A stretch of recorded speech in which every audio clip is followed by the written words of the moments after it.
Все. Вон оно, солнышко замечательное наше, якутское.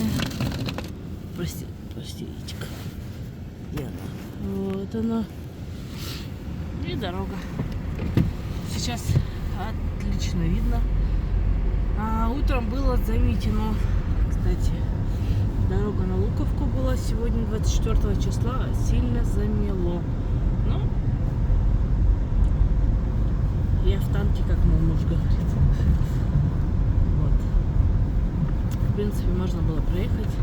Не сильно уж замело, просто ее не сильно было видно, что ли, всю эту колею больше. Сейчас нормальная дорога абсолютно. Ну, конечно, там 30 человек, если не больше, сидят за весь день, потому что накатали, тем более снег был не очень сильно, уж прям, как говорили, ветра тоже сильно не было. Ну, отдохнула просто душой и телом наедине с природой. Это тоже хорошо. Все равно какое-то обновление идет внутри. Нет какого-то разочарования. Ой, да нафиг, да лучше бы я спала. Нет, как так? Так нельзя рассуждать. Так сложно даже рассуждать, мне кажется. Так что отдых, он иногда, конечно, рыбалка приносит и плоды, и удовольствие. Ну, а иногда просто можно душой отдохнуть на природе, растопить печь, под треск огня, чаечек попить. Это тоже круто. А если еще поклевочка пошла, так это вообще вот просто вообще.